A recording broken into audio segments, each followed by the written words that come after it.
Okay, I'm in the garden picking beans so I can make a big old mess. Well, I guess when I can a big old mess, so I might want to make them. But can you see them? I don't know if you can see them. Here's one. Anyhow, it's my third picking.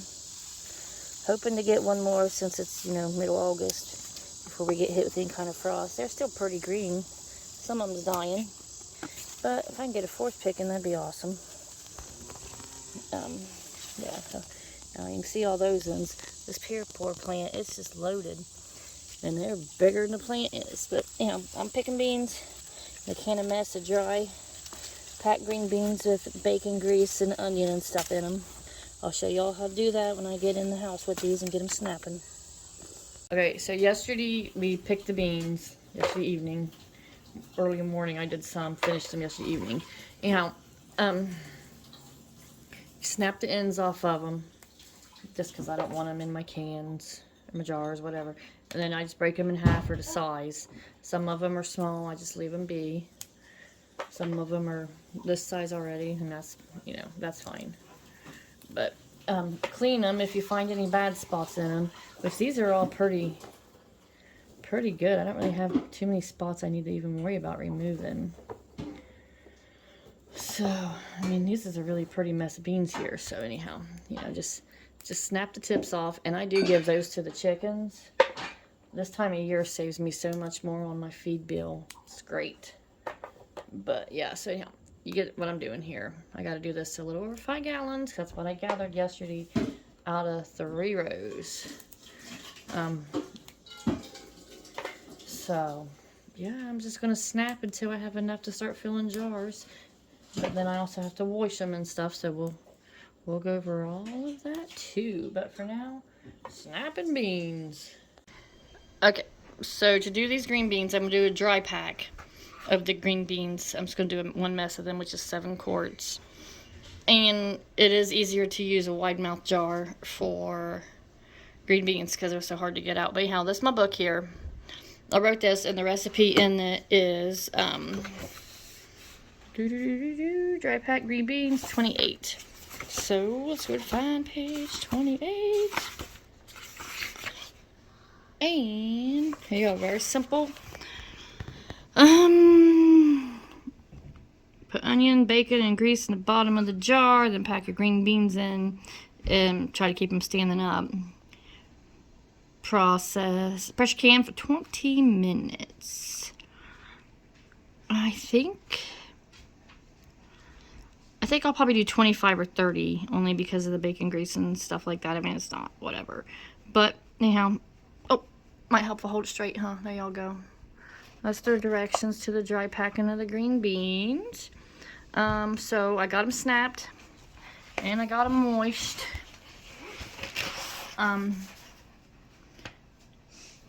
So I gotta chop up an onion and then do a teaspoon of bacon grease, it says, but that's for a pint. So I'm gonna do 2 teaspoons of bacon grease in a quart. But yeah, so anyhow, they're clean, they're snapped. I left some of them really long for standing up in the jar, but I'll show you how it goes.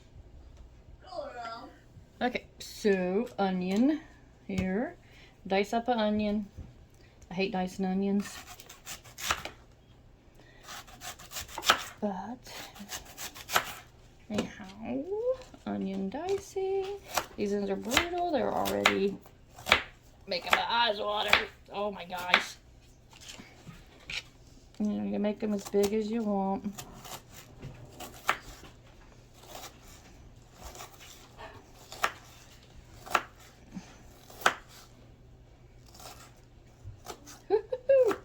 Alright, so dice the onion up, and then it's a tablespoon of chopped onion into each jar. The jars have been cleaned. This is a cold pack because it's cold beans going into cold jars, going into a cold canner. Oh my gosh, this is awful. These are so strong. A tablespoon, that would be for pints, so I'm doing quarts. I'm going to do 2 tablespoons. I'm just doubling up what I had there. And then a teaspoon of bacon grease in the bottom. Oh, my gosh, these onions. This is awful. Oh my gosh. I can't hardly see. It's 2 teaspoons of bacon grease, since it calls for 1. Hope y'all got bacon grease like I do, just sitting right beside the stove. Because, well, it's good on everything.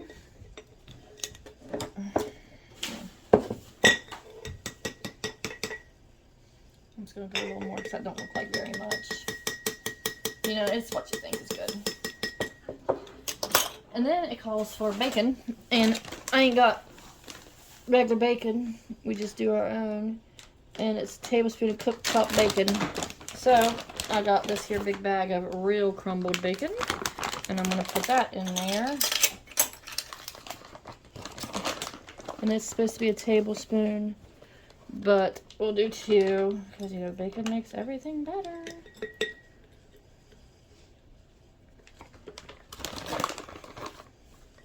Oh, not that thing though.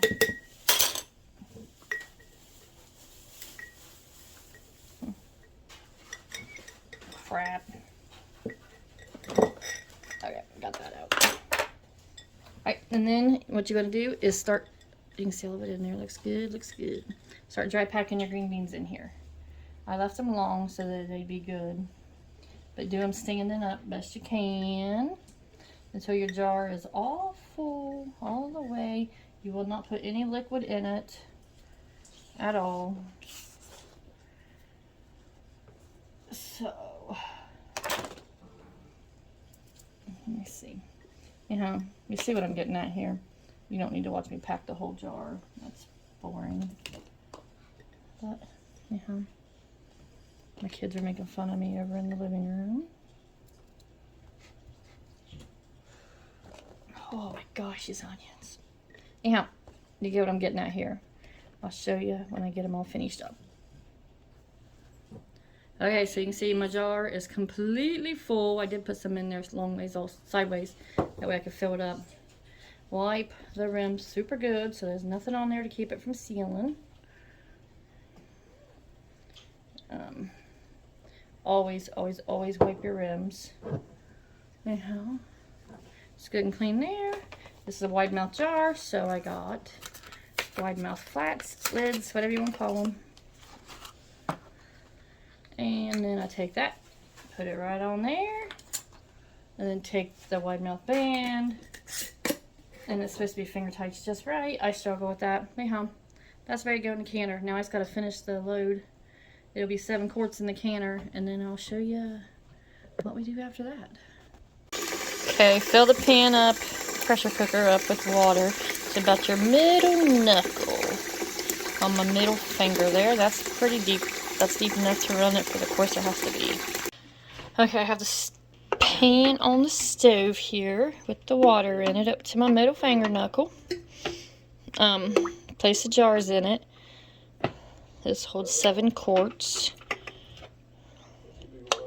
There's a rack at the bottom so that they don't clink together and bust, because it needs air, the flow to be able to get through it to keep it from doing that. Eek, there you go. All the jars are in, slightly spaced out.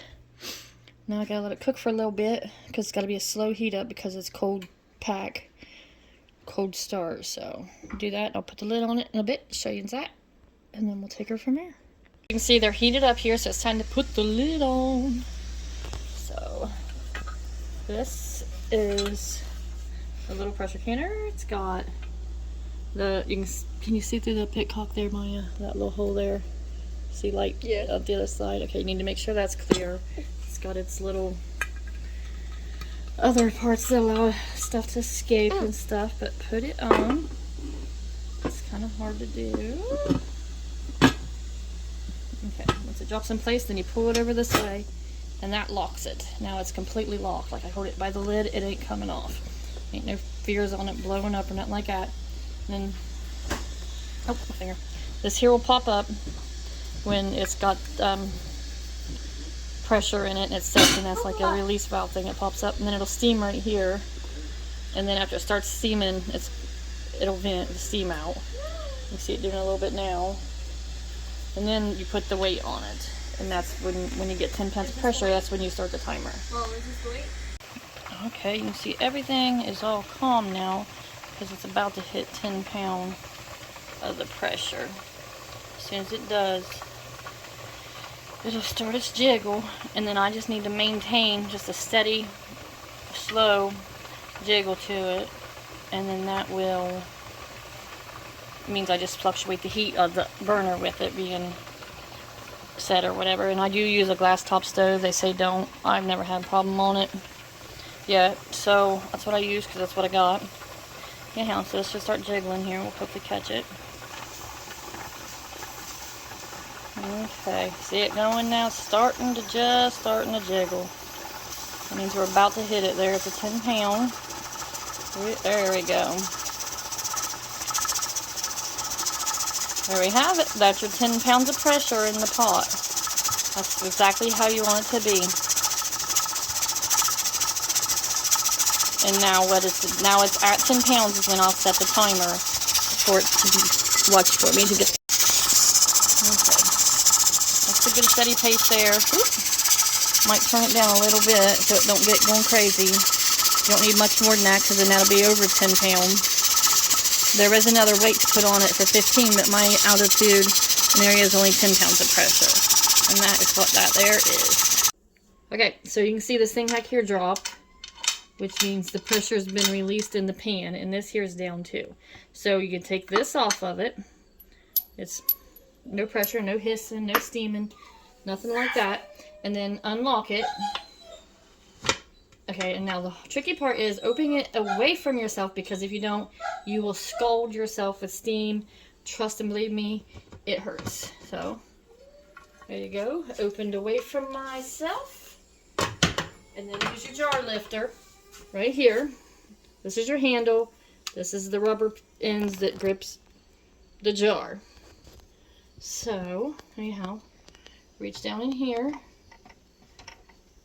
and pick up a jar of beans. They look so pretty. Now the white coloring on it is hard water. That'll just wipe up when I clean the jars up after they're sealed. You're not supposed to touch them for 24 hours. After, anyhow, I'm going to remove all the jars. Try not to clink. Clearly, easier said than done. Okay, so anyhow, I got the beans placed out on a couple towels here. I put a couple towels together, kind of cushions them a little bit, helps them to cool slower. They don't ruin my cabinets, or my countertop, I guess. Anyhow, as you can see, I got space in between all the jars. It don't require this much space, but you know, enough to allow plenty of airflow to help cool them evenly. And then I'll start hearing pings when the jars are sealed. And then after 24 hours, I'll take the band off, and I'll wipe them all up real good and label date and all that good stuff. But otherwise, see how they're boiling there? And that's just bacon grease and onion and stuff in there that's making it boil. And you lose a little bit of space in the tops, but that's because it cooks the beans down. But yeah, they look really good. They're very pretty. So that is your dry pack green bean cannon.